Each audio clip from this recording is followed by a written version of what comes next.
Well, I did too, but put it back. 1, 2, 3.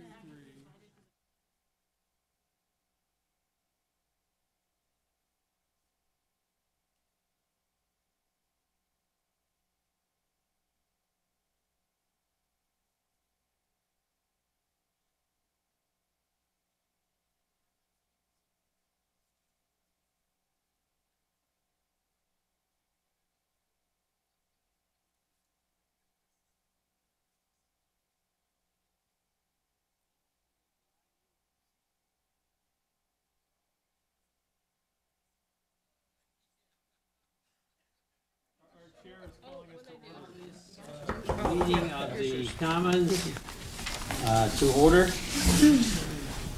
And you all have an agenda. You'll see that we're going to not be here long, right? And just to make it clear, the council is certainly hoping to be out of here at 1:30, so we can have our pre-council at 1:30. Oh, really? In this room, too. We'll see what we can do. Because I think we're set to leave here at 1:45. Yeah, but we could. We can fudge. We can hustle. All right. Do I hear a motion on the So moved. minutes? Seconds. Seconds. It's been moved to say that we approve the minutes of June 5. All right. Any comments? John moved. Jay second. Call the roll. Wilchin, Yes. Shore, Yes. Avery, Yes. Hamp, Yes. Christensen, Yes. Lamb, Yes. Raybold, Yes. Eskridge. Yes. Okay. Minutes have been approved. We have here guests who know something about security, public buildings. Captain Whitty. Duncan? You're not a captain, are you? No. Major. Chief. Chief Deputy, yeah. They get to use those major things in the shoulders. Those Greg? old police. It's confusing. Greg Anderson. Greg Newport. Newport. Yes, I've got that. Newport. Clark Anderson. Yeah. And Jeff Chadwick. Jeff Chadwick, Clark Anderson as well. Okay, welcome. Who's going to start? I'll start us off. For those who don't know me, I think everybody probably does. I'm Captain Jerry Whitty. I'm the Chief of Security for the Hall of Justice and the campus surrounding it, courts mainly. Chief Deputy Todd Duncan is to my right. He's going to help me out here. And then we've got Greg and Jeff from Clark Anderson, as you've met. I don't want to make this about me at all, but since I have you here, I'll make it about me for just a minute. Friday was my birthday, and I was thinking about my past and, you know, taking inventory of all the things that have changed in the last 48 years. But it's also our security checkpoint's birthday. It turned 20 this year. Our security checkpoint was first conceptualized in 1997, put on paper, and the planning began, and it was put into motion in 1999. In 1997, Bill Clinton was just getting inaugurated to his second term. The Packers won the Super Bowl. They beat the Patriots. You remember that? That's been a long time ago. Timothy McVeigh was sentenced to death that year. So if you can kind of think about what the mindset was in 1997 versus what it is now and what changes we've had, that's before all of the wars. That's before 9/11, certainly. And we as a society have changed a lot since then, especially from a security law enforcement point of view. We've changed immensely. That changed everything. So I'm not going to criticize too harshly those who made the decision to put the security checkpoint where it is and set it up how it is, because in 1997 I think it served us well, and for the last 20 years it has been good for us.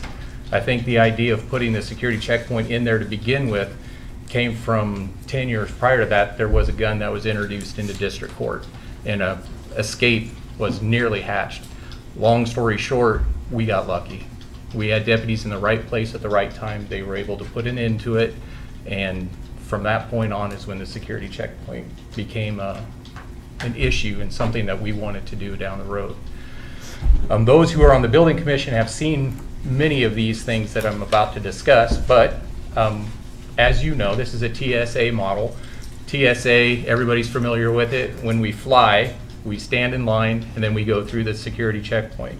I'm not suggesting we do anything exactly like this, but what I am wanting to point out, and I think you can see my cursor up on the monitor, these are all set up in a linear manner. Everything's in a straight line. You start here at the beginning, your stuff goes through the baggage scanner, it ends up here at the end. If anybody goes back upstream, that would be a big indicator that you're not following the rules and somebody that needs to be watched a little closer. We all know that TSA, it's a one-way street. You start here, you end there. They have places set to the side where they can screen people who have unknown items or they have problems passing the screening. The remainder of the lines keep moving, but they have areas where they can pull people to the side. That's certainly something that we're lacking where we're at right now. The issues that I'd like to talk about today is that our current security checkpoint is unsafe, inefficient, and there's no ability to grow. Back in 1997, I think they made a plan for 1997, but I think that the people that put that security checkpoint up there probably expected us 20 years later to be coming back and saying, hey, it's too small for what we're doing. Since we've opened the 605 building, our numbers have increased by 10% coming through the front door. And we are now looking at a 5 and a 10-year plan for the 605 building where we're adding more courtrooms, we're adding more people into that building. Our numbers are only going to get busier. So I think right now is a good time to talk about an opportunity to do something right and to plan it for the future. I'd like to show you a video. I showed this to the building commission, and what this is it's actual security footage from our security checkpoint. And what's happening now is Lisa here is scanning this guy because he's got steel-toed boots and he set off the metal detector. So she's got to make sure that there's nothing else that's metal on him. The rest of the people are coming through the metal detectors. They're going over to the baggage area over here and they're picking up their items. So you can see that you start one direction, you come back another direction, go through the metal detectors, and then yet go back up course again to pick up your baggage. What happens is this area right in here becomes a choke point. And what's worse than that is watch these people reaching behind the deputy that's standing at the checkpoint there. His gun is exposed to all of these people. They're telling them to take those baskets, and there's another little table where those baskets should be retrieved. But it's Nebraska nice. One person returns the basket. They're trying to help. And what ends up happening is that the people in line follow their lead. It puts our security personnel at undue risk. It's a threat to them to have them stand behind them. We always say in law enforcement and also in the military, I've got your back. That's exactly what we're talking about here. We are very cognizant of our six, of who's standing behind us, because that's where our weakest point is. Literally 3,000 some people pass through that checkpoint per month, and every single one of them walks behind at least one security guard's back. We can do better. And as you can see, everything just chokes up here. I didn't cherry pick a particular video. This is just a random day in July. Certainly it's one of our busier times, but the people are lined up outside the door. And this happens every single day. And those of you that are familiar with coming into the courthouse, especially during jury terms, it lines up outside the door every single day of the week. So, I think you probably get the idea. See, let's look at them standing and getting all their stuff right in behind our security guys. That's not how we want to do things. Let me minimize this back down. Getting back to the slideshow here. The unsafe things that we did see, it's a choke point, not a checkpoint. You saw the patrons walking behind the officers. When you're at TSA and you have a long line and you're watching the people approach, that is an assessment time. There are people both on the video that are monitoring the video, plus the officers that are working the checkpoints for TSA. They're looking for threatening behaviors and threatening items that people might be bringing in. As you know, when you walk into the Hall of Justice, there is no time for assessment. When they open the door, boom, they are right there. There is no what we call a reactionary gap. It's the time that they would take for them to close that distance is the time that we have to react and to do the right thing or make some sort of countermeasure. We have 2 instances where security guards have been pulled across that front checkpoint, drug out the door, and bounced down the steps. One of them broke his ribs and another one broke his nose. These are things that do happen. We do have physical altercations at our front door. We do make arrests every single day of the week. People with warrants, people with guns, people with knives, people with drugs come walking through those front doors every day.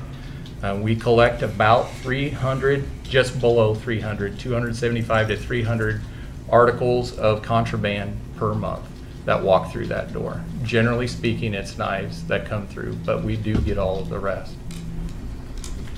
When we do have a problem person or somebody that has a knife or a gun, we don't have an area to take them. We have to shut the whole checkpoint down. And so we've got to clear those people and to relieve them of those items. 99% of the time when they're bringing them in, it's a mistake, they've forgotten. But we still need to make sure that we get everything handled correctly. So having an area to be able to hold them in and to solve their problem and let the rest of the flow of the checkpoint continue would be helpful.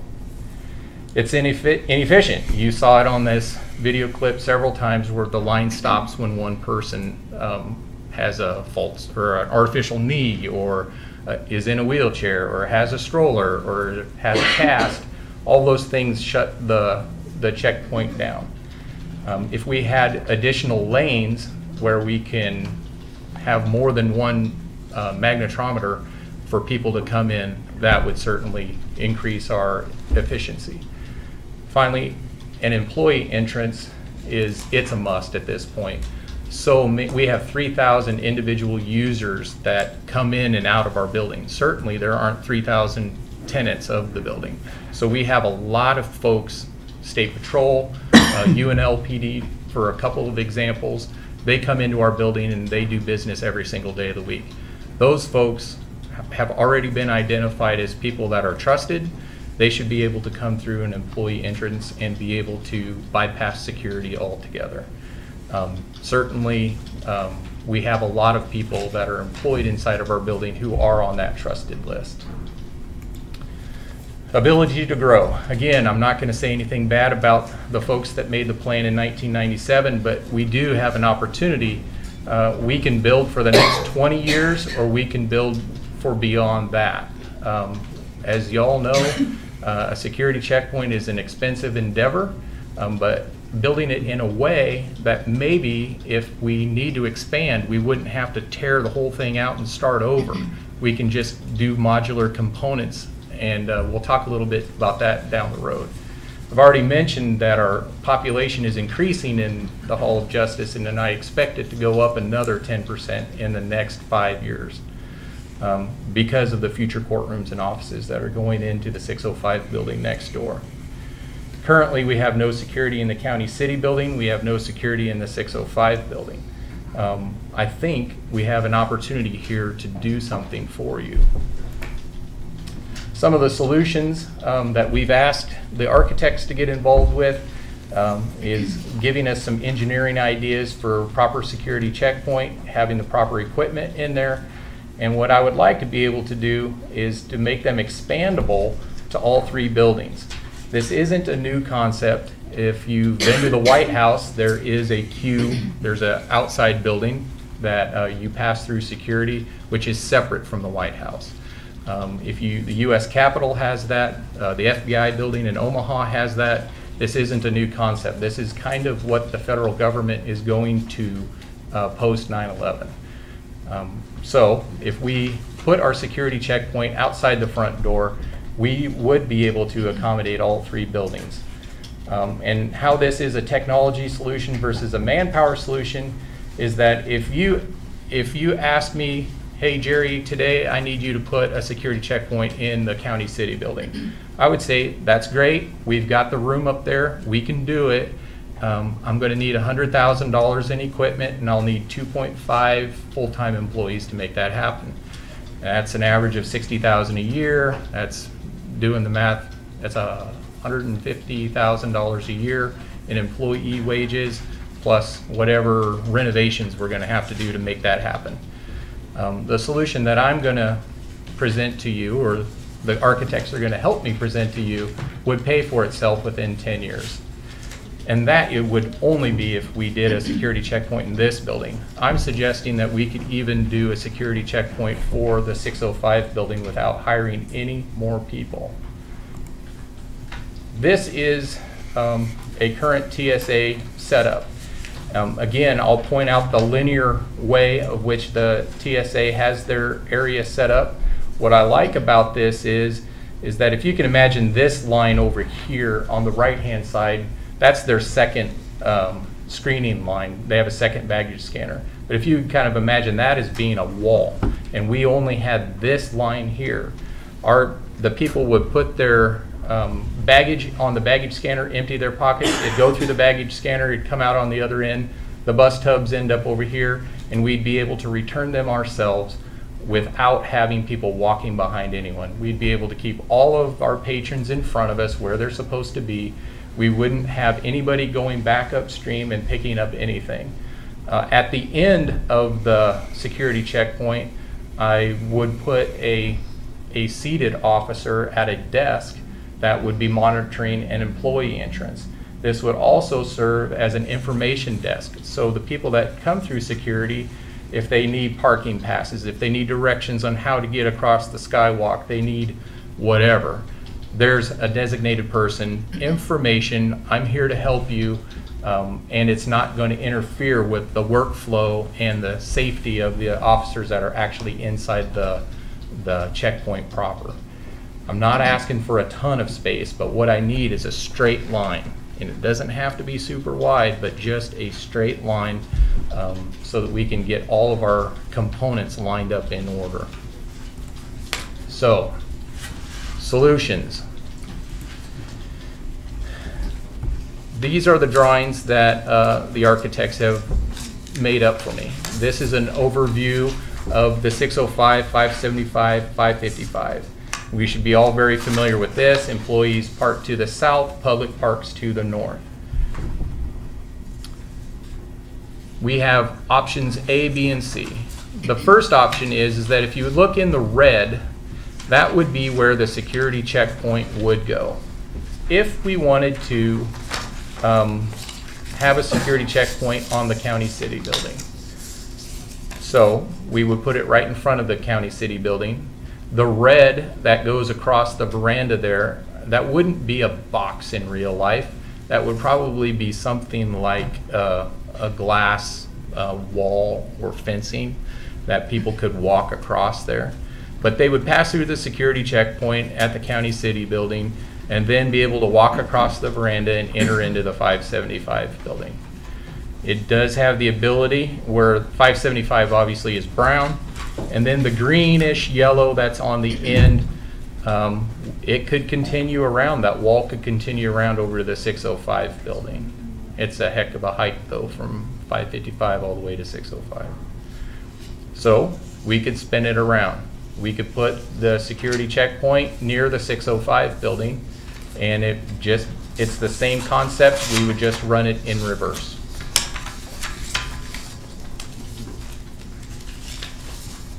The third idea would be is to put the security checkpoint out in front of 575. What I'm suggesting is we build this building out in front of the Hall of Justice, and we accommodate the folks that are inside the Hall of Justice day one on its opening. If we felt like down the road it was something that we wanted to add the 555 or add the 605 building to it, then we can create these barriers up onto the veranda that give people access to both of those buildings. But I'm not necessarily suggesting that we do that day one. We can definitely do that incrementally down the road. If you think about, again, the last 20 years, what has changed?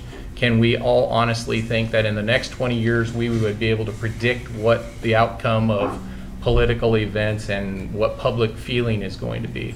I certainly, in my wildest dreams, never thought it would be as tough as it is right now. It's a very difficult time for many of us to be in the chosen fields that we're in. But this time in particular in history is very, very tricky. This is what I would suggest we do. The final options there are side-by-side comparison, A, B, and C. I think that moving the checkpoint closer to the 605 building makes it very difficult for people parking in the north lot. They have an extra 300 feet to travel, and then 300 feet back just to get into the county city building.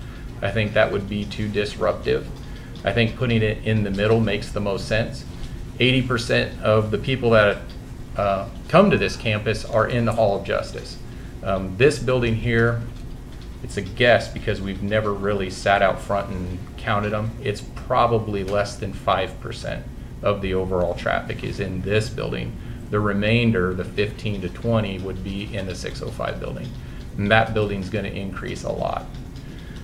It would be very, very difficult also to include the 605 drug testing through this way. So the way that I have it set up here and what I'm presenting to you would not include drug testing. It would include community corrections, juvenile probation, adult probation, and then whatever future offices go in there. The drug testing, I think, would require a separate security unit of its own if that's something that they wanted to do down the road. That's a pretty specific animal there. And having your security agents so far away, I don't think would serve the public well. So, I promised Mr. Eskridge that I wasn't going to be here asking for money, and I'm not. What I'm asking for is your level of enthusiasm. This has been presented to the Public Building Commission. This would be a building commission project, and we're looking for a direction. Certainly, we can just renovate the space we have, and we can probably knock out 7 out of the 10 issues that I've brought towards you. And that obviously would be the most economical method. Certainly 20 years from now, whoever my successor would likely be here asking you to do it again. But if we take this opportunity and plan for the future and be able to build for the future, I think this would be a really good opportunity for us. Is there anything that you wanted to add? No, I think that covered it all. We know we're up against a time crunch. The city's got to go. So I guess I want to be clear is that on that bottom option, what we're really talking about is just the red box, understanding that the yellow tunnel or the yellow corridor and the orange corridor are just future options that we could include if we wanted to expand the security to those 2 adjacent buildings. So we're just asking for more space, some upgrade of some equipment that's well beyond its life expectancy, the X-ray scanner, and we are not. This will not result in subjecting visitors to the Hall of Justice to more security. It just allows us to do our job of checking security with minimizing the hassle to people. We're trying to make this easy access to the public buildings and not have them waiting in lines outside in the elements at times, and you know, just not subjecting our staff to unnecessary safety risks. Question.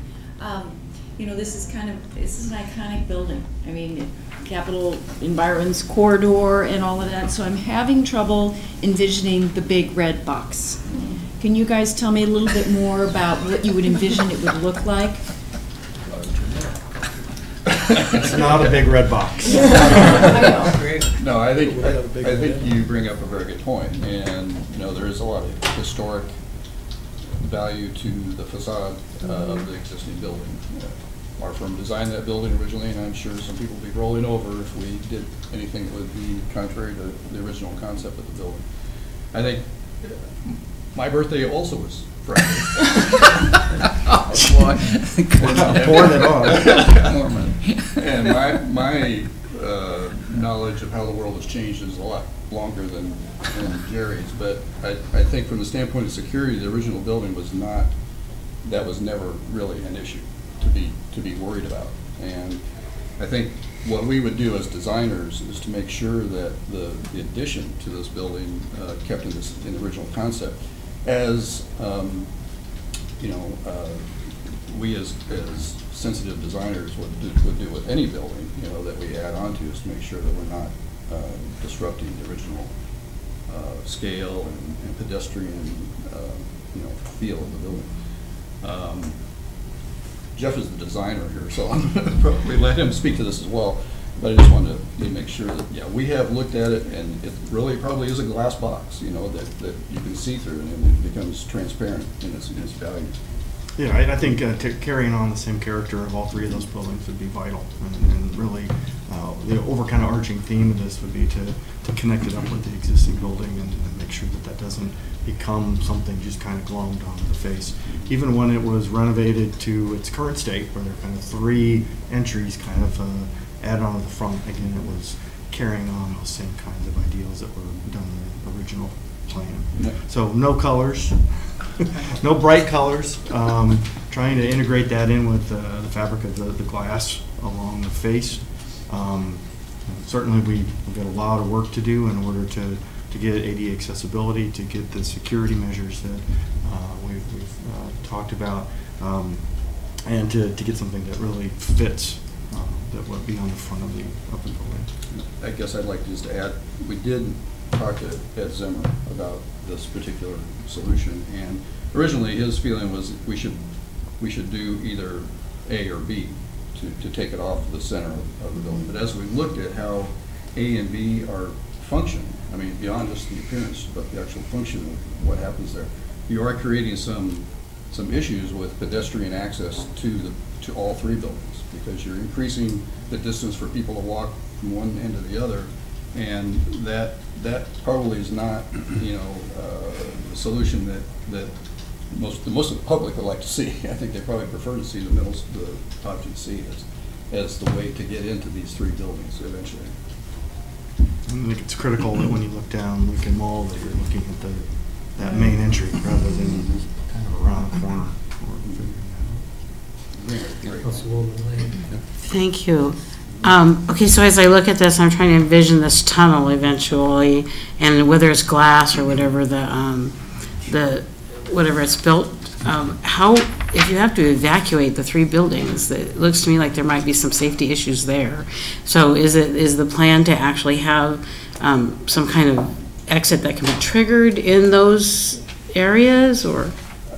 That would have to be done, yes, definitely. And there's also some issues with, there's a west exit that comes off the main floor of the 575 building. There's an exit out to the west onto the I call it podium around the building. So we'd have to, we've included in how we handle that. We have a solution for how to handle that exiting as well. We don't want to create any dead-end corridors per se. So I think a lot of your entrance and exit vestibules would remain much the same. It would just be access to those vestibules. So that would also allow for employees of 605 and the county city building to be able to use their credentials and scan in and to avoid security. And then those vestibules would be the exit. It's the exit that we currently enjoy. That wouldn't change. We're just, if you can kind of envision the veranda of the front of the building with a glass barrier that would allow people to just walk across the front and not be able to access it from the sidewalk. But there would be after hours access too. So they would be able to scan in, or we could program those locks. For instance, if we had an art show on the first Friday on the art crawl, the doors could remain unlocked after hours and people would be able to have free access to this building after hours. It's not nearly the concern when there's no offices open here. Yeah, and I'm more concerned with getting people out and out to the sidewalk. Certainly. So. Yep, that is a priority of ours as well. Obviously, that's something that we manage daily. Thank you. You bet. I get 2 people. Discuss a little bit about all the other employee or interests that we currently have. Okay, currently for the 575 building, we have an employee entrance, what we call the 911 hallway. It's located in the parking garage underneath this building right here. That area is used mostly by judges and department heads. But the thing is that unless you're driving to wherever your destination is, that's a pretty inconvenient exit and entrance for most people to use. An example I would use is the county attorney sits on the county board every time that they get together, and I know they consult with the county board regularly. So Mr. Durbin's not going to go down to the parking garage and come all the way up underneath and into this building. He's just going to walk through the front of the building back and forth.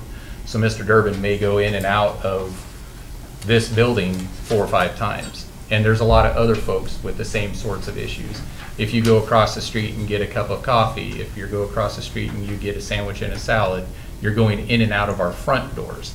So that would be why I would want to add an employee entrance on the front. We don't currently have that. We have the 911 hallway, and then we have on the west side of the building, that's law enforcement entrances only. So we have no other people that have access to those areas. So those would be the secure LPD and LSO entrances. So currently, we really only have one employee entrance, and it's limited to those that have the authority to park in the county city parking area. We also have the tunnel coming under K Street too. Yes. Yes. I would say that very few people of the 575 building actually use that tunnel.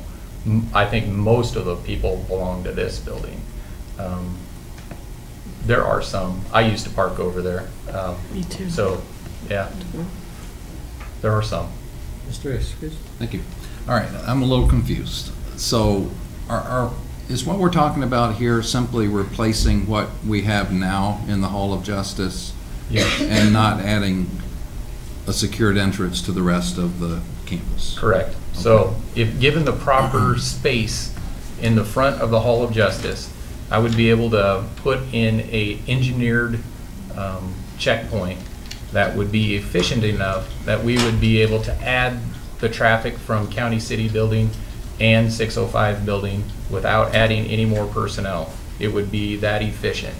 That's really how inefficient our current setup is. Okay. If it's set up correctly, we could double the number of people coming through our checkpoint without adding a single human to the payroll. And providing the security then for the other buildings? Absolutely. Okay. All right, that's great, because otherwise we're just treading water. So if we're going to go to this expense, we need to provide improvements for the whole campus. And second thing is for the architects. Color's not bad on this building, okay? And people get confused about which, am I in City Hall or am I in the court or the other building? And some color coding might not be a bad thing to think about, okay? We'll put that on the list. Mr. Willis? Well, sorry, Jerry, I didn't know it was your birthday on Friday. Yeah, I didn't tell you. It was a actually secret. toured the building, the 575 building with Jerry, and I wish I would have known. I would have bought cupcakes or something. But I appreciate the information, and as I talked to Jerry, my experience, is, I worked in the federal building for almost 10 years, and I served on the committee that dealt with the security for that building. And so we had to address a lot of the same issues, but especially when it involves employees. I mean, I understand the argument about productivity, but what happens, and you said it earlier, is Nebraska Nice, is that anytime you create a weakness in that security, it will get exploited. Whether it be a well-meaning person that holds the door open and can't say no, go to the security checkpoint. For those 10 years, I had 24/7 access to that building, but when it was open from 6 to 6, I had to go through security, and I had to be the same level of security that all the other customers in that building did. And it comes back to, and we tried several times, But again, it couldn't overcome the challenge, which is making sure that an employee entrance, that the security was maintained. I really appreciate you bringing that up. One of the points I would like to make is that every insurance company in this town has higher level of security than we do. Every one of them. So if you want to go visit any of those insurance companies, you're going to have to jump through a few more hoops than what we're asking people to jump through. And I think that that's important to learn from, because obviously your insurance people have already done their risk assessments, and they know that they need to be able to cover themselves. And this is something that we need to do for not only our employees, but the patrons that come into this building. We're entrusted with a sacred trust, and we need to make sure that when people come and do business here and do business in courts, that they're going to be safe, that moms and dads can bring their family and they are safe. And this building is an example. We put a sign on the door that says no guns allowed, but really what are we doing to eliminate that? Nothing. People can still walk in, and a security checkpoint would eliminate the guns physically being brought into this building. And I know for a fact that it's happening because it happens next door. We collect guns over there. It happens. People bring them in there, they'll bring them in here. Thank you for your presentation and creative thinking. It's my wedding anniversary today, so I don't know if you can get something. All right. So, thank you. Last Wednesday.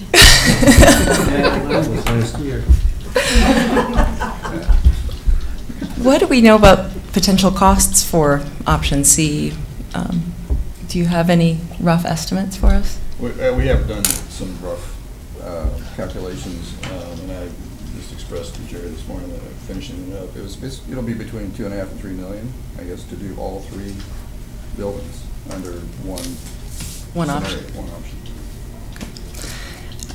That's everything. That's encompassing. That does not include your equipment. Right. Encompassing all 3 buildings, though, not just not just the red box with the idea of doing something more in the future. That would be doing everything. Tunnels, aren't they? Yeah. And that sort of financing mechanism through the Public Building Commission is bonds that the PBC issues, is that right? It's the existing, Tight spot on that. it's the existing bond for operations, correct? I'm not sure if we figured it out No, we just haven't yet figured where we that get out. the funds. What? We can't issue new ones because our mill levy, or either it's going to be higher rents. It would have to be through a rent to the different departments, which then reflected in the county and the city budgets. So there's potentially expiring bonds that would help pay for it without increasing costs? We don't know. As I recall, We're not generally sure. speaking, it's not going to be huge amounts. So there's math to do. But then the other questions I have to do with, if this were to happen, then you mentioned 24/7 access through this new security checkpoint. Would that enable that safety screening to happen for people attending council meetings that go late into the evening? Would there, or would it only serve the purpose of allowing people who are pre-identified as safe as coming through that entrance? I would think that what we're trying to do here would be Monday through Friday, 7 to 5. And that the council meetings, for example, they do have a sergeant at arms that's currently stationed there. We would still revert to that same sort of security measures. I think it gets very complicated when we say, 1 week or one night out of the month, you're going to have to stay till 8, and how does that work with scheduling of people? Yeah. I'm not really sure, but I think that the concept would be is that 7 to 5, Monday through Friday, after hours, weekends, those sorts of things, which affects 605 building probably the most, because they're even going in on holidays. They would have to be either programmed in or scanned in. By programming, we can program the locks. The technology is already here. The locks of this building currently are programmed to unlock at a specific time to allow people to have access for council meetings, for example. I think we'd be open, though. I understand where you're going with that, and if we have all this infrastructure and this investment in enhancing security, I'm sure we could look at what kind of staffing would be required Yeah. to operate that on certain special nights of the week Yeah. that have increased safety needs or security needs. I'd appreciate that. I mean, I will never forget the time that one of us, our knees knocked the little alarm under the place where we sit. It was Trent, I think it was Trent. They cleared all the council members out of the chambers. None of us knew why. We just were quickly ushered out. And if there actually had been a security threat, well, that meant everyone who came to the council meeting was still in that room with the risk. That doesn't seem right. And I don't want people who come to our meetings to be at greater risk than any of us. I know that you attended my safety brief for the council, and I appreciate you doing that. And certainly I'm committed to making sure that you guys are safe. Yeah. I did make a promise at the beginning of this presentation that I wouldn't be asking for any more Yeah. human beings to make this thing go. And I share Chief Duncan's thought that we can do this and we'll work something out. I would just put a little asterisk. Hopefully we could get it done with our current staffing, but to have after-hour staffing, I mean, that takes people. So. Point of reference, the longest meeting was till 3:45 a.m. when I was chair. So it ran amok. Like, not the chair seat. Yes. This meeting will not even come close to that. Huh? With the interest of time, I'll forgo my questions, but, yeah. I just wanted to point out one more thing, though, is that this building in particular seems to have not reflect current reality, in that the garage entrance underneath is largely unsecure. I mean, you can crawl under, walk through. I mean, anyone who wanted to try to do some damage to the building wouldn't have much of a barrier. Was there thought to how to secure the garage for this building? Yes. During this process? With this plan, we would have to secure the garage. The tunnel would have the access to the tunnel pouring into the parking area would have to be limited. The technology's already there. The card readers are already installed. They're just simply not used at this point, and they haven't been used. But we can lock those doors down. That would definitely be part of the overall security plan. And I'm really glad you brought that up too. If you think about what's in this building, obviously the mayor is here, and it's important to us to make sure that his office is safe. We also have the county treasurer. They handle more money than many of the banks in this town, and a lot of it's in cash. We also We should not make this a public meeting. we also have people that are collecting utilities and permits, and we have cashiers in this building. It would make sense that we should at least rise our level of security to whatever the insurance companies. I'm not even asking you for what the banks are doing, because they're doing something out of this world. But let's get up to where the insurance companies are at least at, and start taking care of some of the people in this You building. might want to take a look at DMV. They already have a lot of cash too. For sure. And right now, they don't have much security at all. I have 2 employees that are full-time out at DMV as well, doing title inspections. Very familiar with what's going on there too. We already over time. Thank you, gentlemen, for coming in. Thank you. I'm sure we'll be talking about this again. All right. Thank you. Quickly, let's go to the next item, the Justice Council. Do you have that there, Terry Egan? Nobody, you guys sit in here? Oh, okay. Oh, what was that? This group.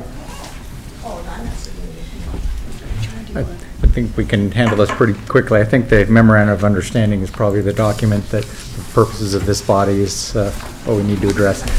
We've been before the Common before to outline the purpose of the Justice Council and to seek city participation, city council members on it. I've done just a few changes to the memorandum of understanding that would basically, the decision on which ex officio members or community-based organizations would be made by the Justice Council, rather than embody that into a memorandum of understanding. It would make it a little bit easier to operate, because those agencies will change depending on the issues that the Justice Council is addressing. I think the other issue that would be of interest to the City Council is the number of representatives. as originally conceived and drafted, it was one city council member as part of the voting body, and the questions come up, well, should it be two? There are two county board members, and as presently drafted, it would be one. So I think that would be a decision for the city council, is what would be the city council's preference on that, and I think that would be a city council decision. Well, and I just want to point out one thing about the two members from the county board. One is the county board chair, and the other one is the chair of the Board of Corrections. So that's how we make that determination. That probably- It's not part of our normal round robin that we go through at the beginning of each year. It's established that it's those two individuals, regardless of who they are. And it's not subject to the normal number of meetings that they attend. That probably should be noted. Yeah, that should be in the, probably either in the bylaws or in the agreement then. And if I could follow up with regards to membership, the Justice Council did just meet on Friday, and we spent a significant amount of time talking about mental health issues with regards to those in incarceration. And in thinking about it over the weekend, I think it would behoove us to include Region 5 representative as a member of the Justice Council. We talked a great deal about services and funding for services, whether or not they're a voting member or just an ex officio capacity. I think that they would bring a lot to the table.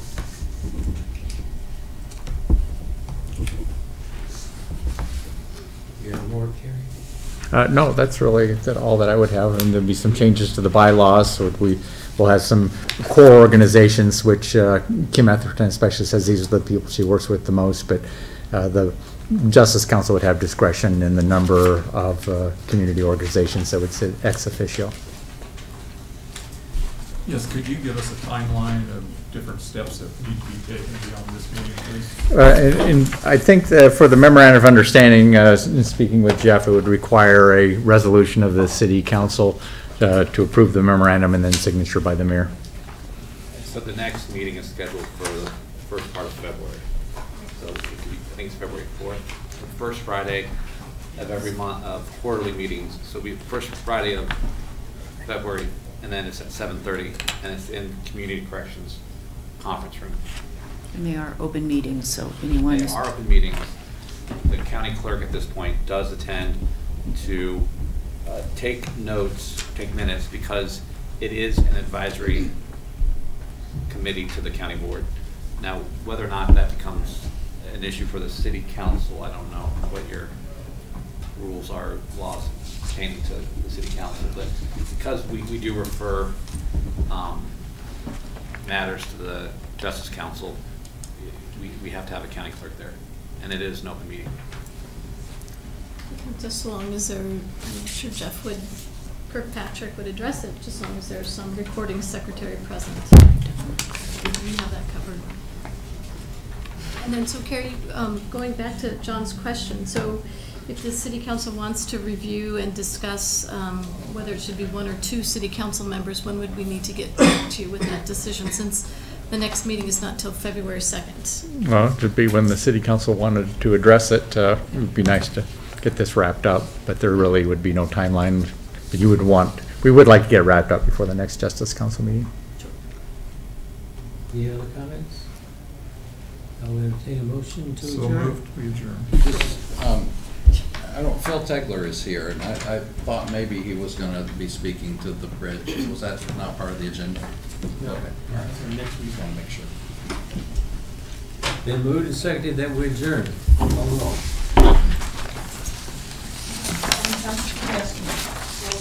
Yes. Shore. Yes. Avery. Yes. Camp. Yes. Kristen. Yes. Pam. Yes. Raybold. Yes. Eskridge. Yes. Mayor. Yes. Thank you very much. Violet.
this time we had 22 indicators.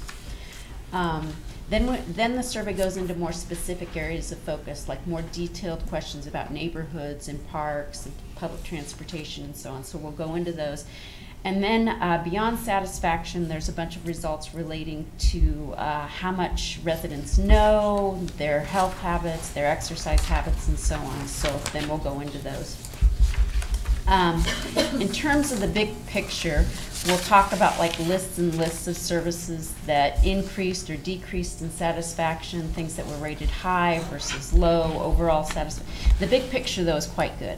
So if we look at just one item that relates to people's satisfaction or how they rate the performance of Lincoln City government, it's been slowly and steadily increasing a little bit each time we do the survey. So we did it in, and all of these results are done with the same method, so that's important because it means that they are comparable. So all of these were random sample mail surveys.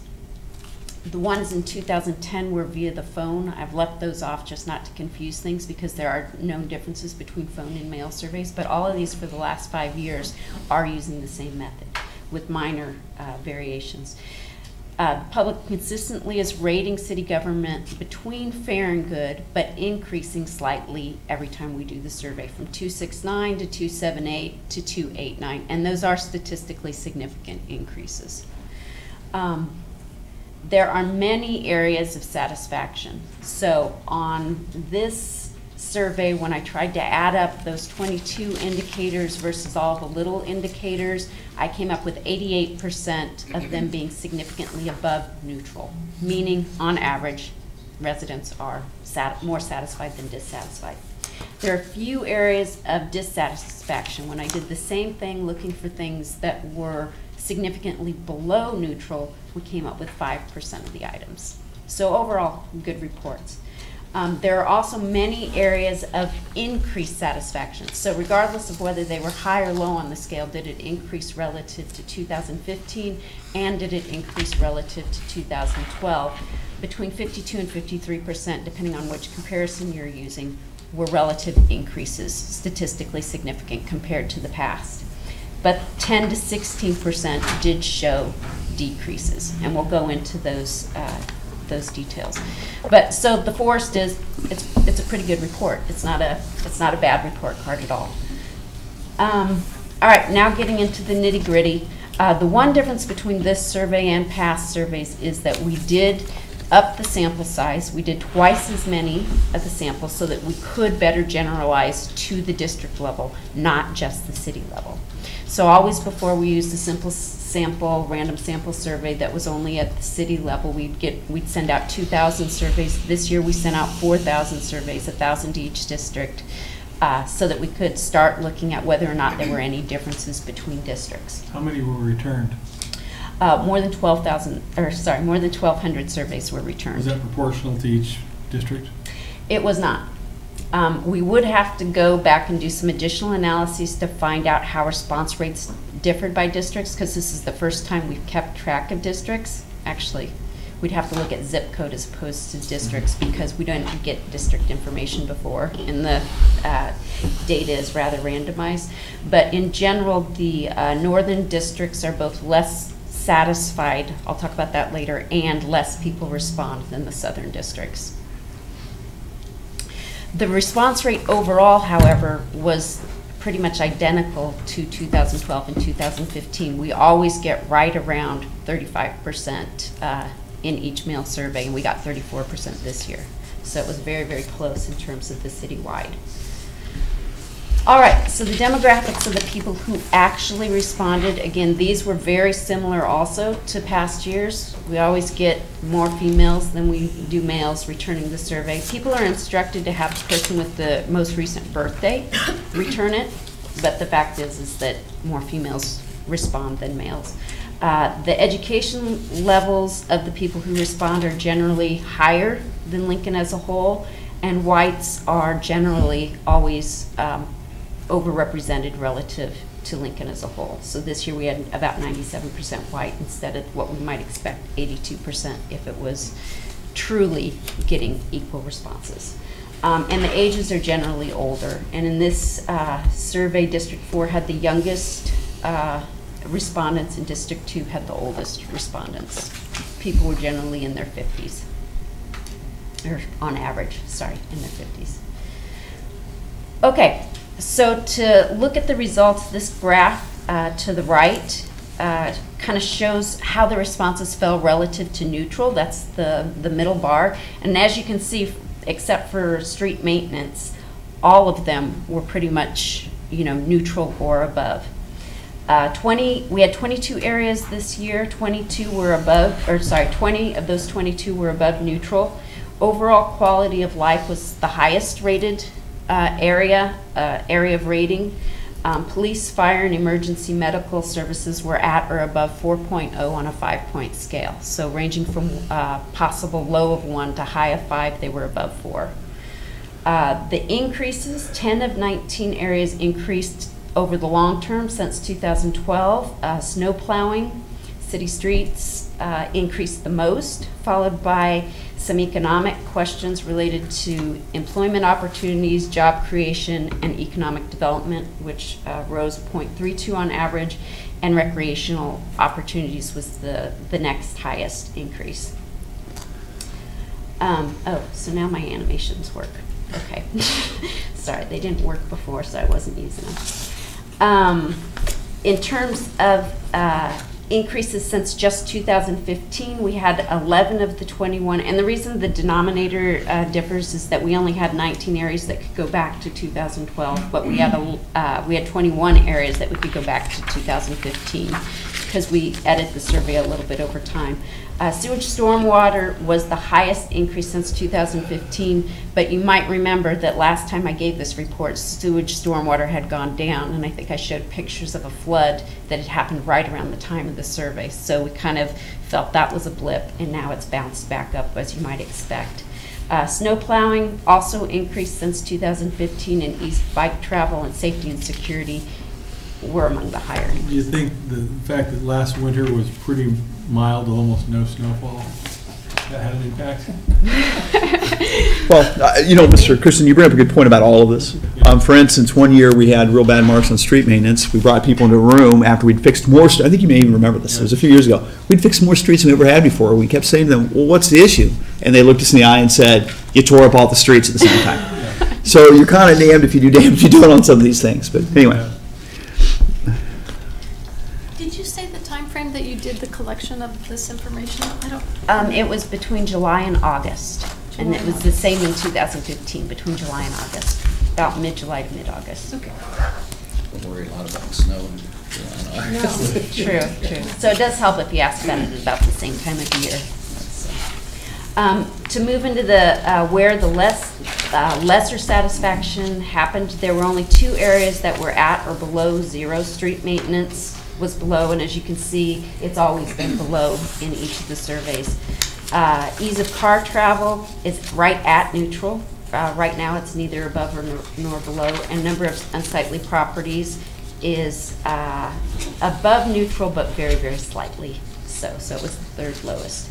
In terms of decreases since 2012, people decreased the most with regard to affordable quality housing, followed by a decrease in satisfaction with recycling and sustainability, followed by a decrease related to ease of car travel.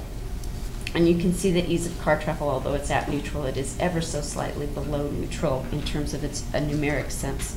Since 2015, just 2 years ago, ease of car travel and affordable quality housing also showed significant decrease. Okay, Rick was kind of asking me what this meant in terms of like percentages and things, so I did want to point out that it's different. Everything that I'm reporting and that I reported last year is related to average scores. So on this 1 to 5 scale, what is the average score? That doesn't directly translate, but it's related to the percentage of people who are satisfied and dissatisfied. It just, you really actually have to look at the numbers to come to that. So if we looked at the biggest increase in satisfaction versus the biggest decrease in satisfaction, here's how those mean changes kind of translate into percentages. Increase in 0.4 satisfaction, while that is like 10% change on a 4-point scale, what it means in terms of people who are satisfied and dissatisfied is that 16% more were satisfied, whereas 23%, there was a 23% decrease in the number of people dissatisfied. And usually as these things are moving, neutral goes up because people are passing through neutral on their way to one way or the other. In contrast, our biggest average decrease in affordable housing, that's like a 5% change in terms of the possible scale, but it's a 12-point decrease in percentages of people satisfied and a 7-point increase in people dissatisfied. Just pointing that out so that no one kind of jumps to any conclusions with regard to percentages. We find it easiest to look at the mean just because then it's directly comparable to prior reports. But in the appendices, we actually have all of the percent satisfied and dissatisfied if you want it in that format instead. Okay, and a final note about district level ratings. There is a table in the report, hopefully it's still table 3, that shows how the districts kind of in order of satisfaction to dissatisfaction. I listed all of them high to low in terms of overall Lincoln-wide satisfied to dissatisfied. This table then breaks it out by districts just to show you that in general, if you took our 4-point scale and divided it into 3 pieces, people in any given district would rate the same ones in the high range about, and the same ones in the medium one about, and the same ones in the low ones. So we are going to see differences between districts, but there's not huge differences in services. In other words, it's not like one district loves libraries and another one hates buses. They're still kind of ordering them approximately the same, but certain districts are less happy than other districts. Does that make sense? In general, the pattern that we saw were that the northern districts tended to be less happy than the southern districts, as I mentioned earlier. There were a few exceptions that as you dig into the report that you'll notice. One exception that stood out to me was that the southeast Lincoln District 2 tended to be less happy with car travel than the northern districts, which is, kind of in the opposite direction. All right, so that's the general global first page of the survey satisfaction type stuff. Now we'll go into each of the areas. You'll see that sometimes we have some things that are similarly named, but on the first page of the survey, it's always about Lincoln as a whole. So if we ask about blighted properties, it's Lincoln as a whole. Whereas when we get to these smaller ones, it's like in your neighborhood, or in this case, parks. When it came to parks, you can see again, because we have all 3 years except for that middle one, because we only asked about it in 2015 and 2012.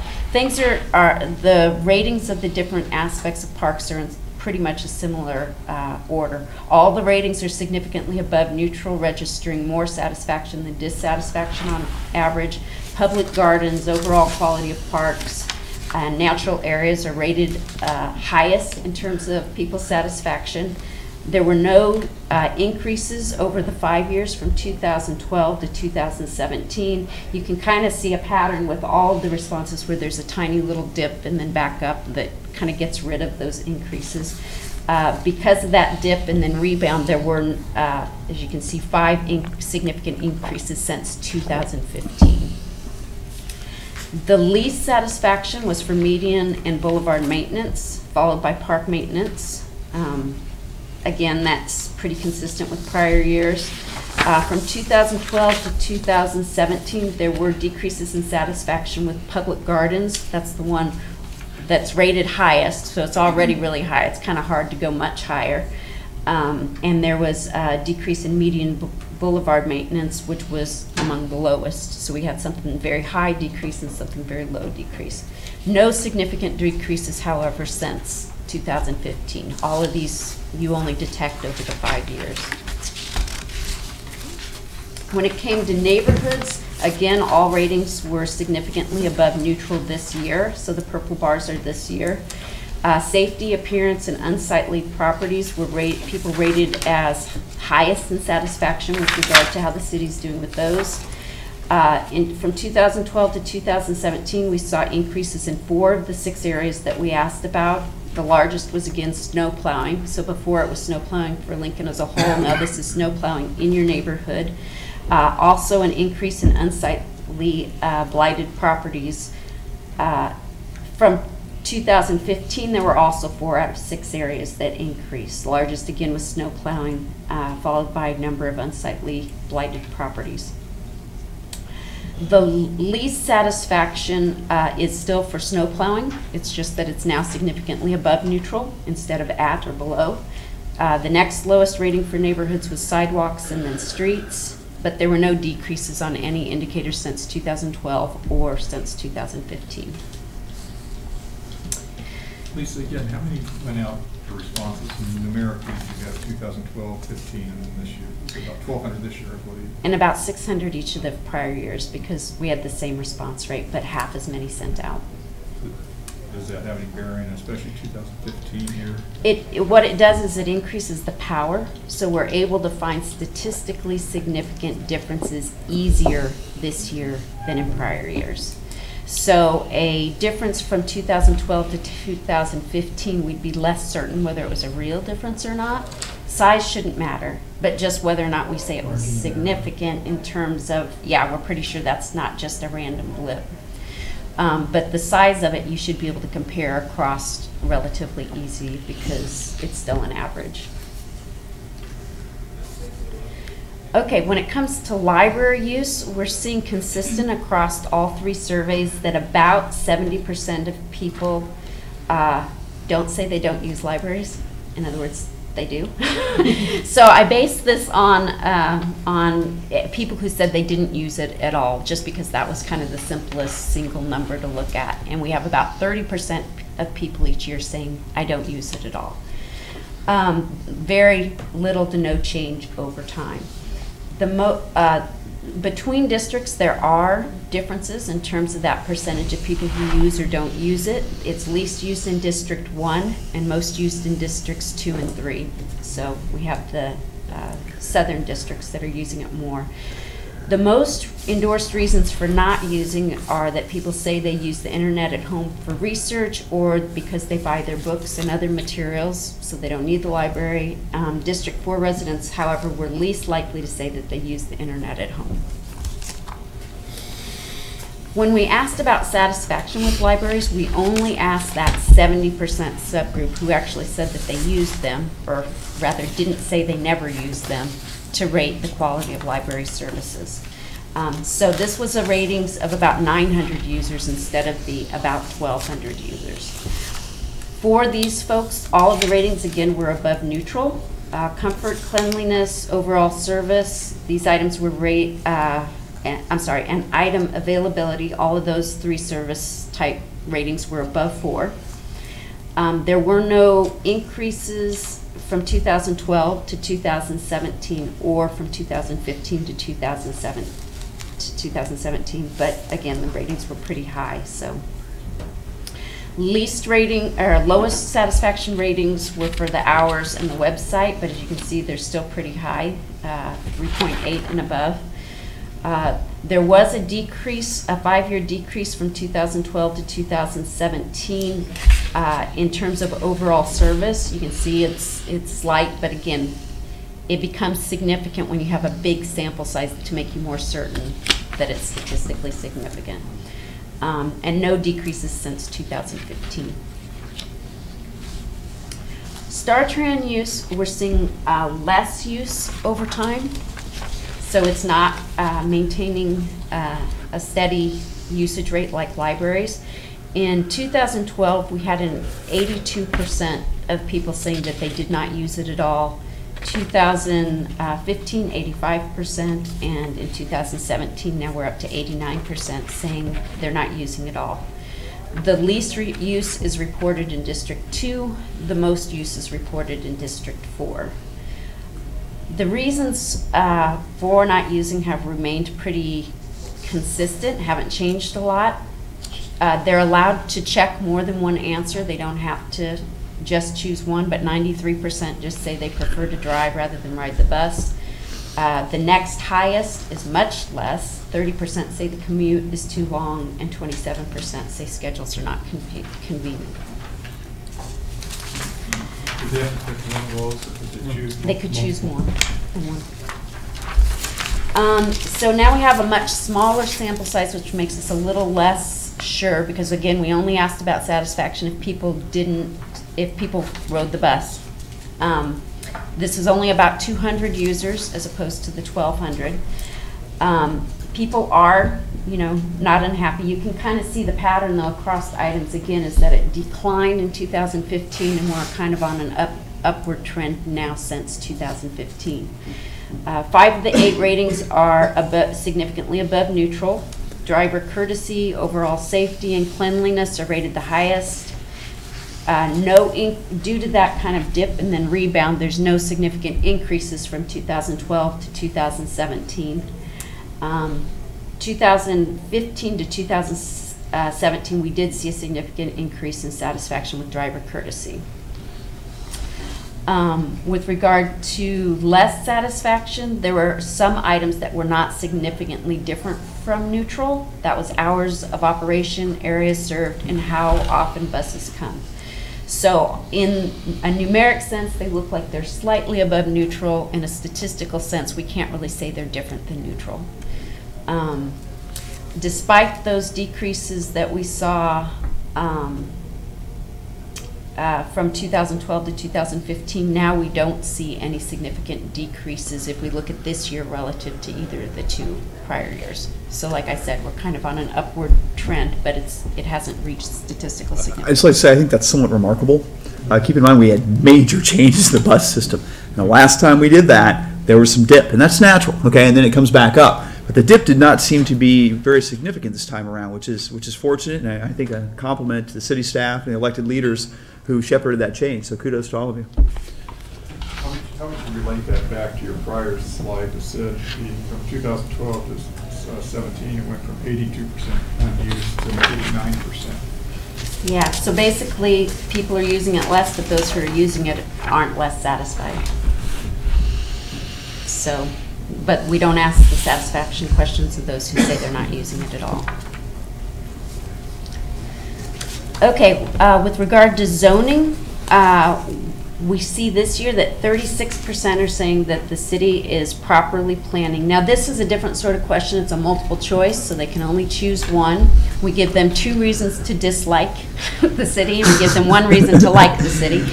And then we give people a chance to say that they don't know or don't have any opinion. And about 30% say they don't know, don't have opinion each of the surveys. That has remained pretty steady. But we have seen an increase since 2012 to 2015. There was a significant increase in the number of people saying that the city is properly planning, and that has remained consistent then in 2017, neither going up nor down from there. We did see a decrease, though, in those saying that the city discourages new development. So that's kind of been on its trend downward. We do see the least amount of satisfaction. If the city is going wrong, it's with regard to encouraging new development at the expense of good planning, because we have 27% saying that. With regard to environmental and sustainability, we just started asking these questions in 2015, so we can't go back to 2012. But all indicators are above neutral. We have, for both surveys, found that the highest ratings were for drinking water, followed by air quality. We saw increases from 2015 to 2017 in satisfaction with stormwater management and also with the availability of clean fuel stations. Now keep in mind, especially with clean fuel stations, we had a lot of people who were like, I don't know. So part of the satisfaction probably means that people are noticing some of them now this year compared to 2015. So the least satisfaction is with the availability of clean fuel stations, electric charging stations, and there's been no significant decreases on these more detailed indicators. Now you might remember that on the the general indicators on the first page, we did see some decrease with regard to recycling and sustainability type stuff. But on these specific ones, we see no decreases. We always have a section of the survey that focuses instead of areas of service on trust and confidence in city government. And we're seeing here, and these are always given the lowest ratings pretty much across the survey, but we're seeing an upward trend with these as well. We now have 3 of the 6 indicators that are significantly above neutral. Highest has typically been and still is with regard to treating residents with respect. We've seen an increase on 4 of the 6 ratings that's significant since 2012, and 3 of the 6 indicators since 2015. The 4 since 2012 were right for making decisions that are right for residents as a whole, having great confidence in the city, getting a good value for their tax dollars, and treating neighborhoods fair and equal. The starred ones were the ones that also increased since 2015. The lowest below neutral ratings have consistently been for treating all neighborhoods fairly and equally, but again, that's increased significantly. And basing decisions on the facts is the other next lowest one that's increased. And there's no significant decreases over time. Now moving kind of away from satisfaction to just comments or people reporting about themselves. People increased in their subjective knowledge. They're now to 2.76 on a 1 to 4 scale in terms of how knowledgeable do you feel about the city, and this is significantly increased from 2012 and 2015. Interestingly enough, though, endorsement of where do you get your information, where they can check all that applies sort of thing, we've seen some pretty regular, we've seen some significant decreases on all of those. So basically they're saying they feel more knowledgeable, but no, they don't get their information from the sources we list. That doesn't mean they're crazy, because they actually did also get a significantly higher score on 1 of the 2 objective knowledge questions that we asked about. They seem 27% relative compared to 21% in 2012 now know that the area of greatest spending by the city is safety and security. So when it comes to exercise, that has been increasing. So since 2012, when people reported that they themselves exercised 3.9 days per week on average, it's increased to 4.4 in 2015 and 4.5 held steady this year in 2017. For their children, it has also increased in a very, very similar pattern.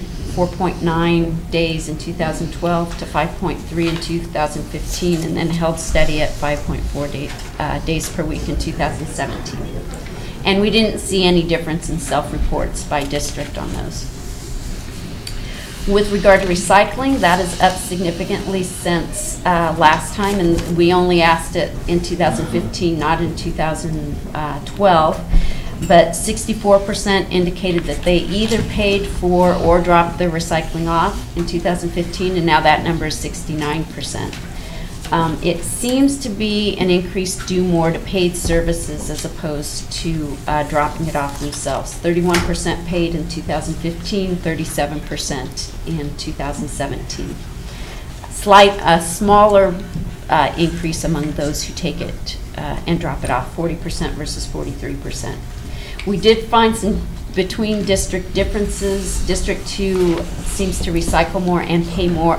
More people say they pay for service in District 2 than other districts.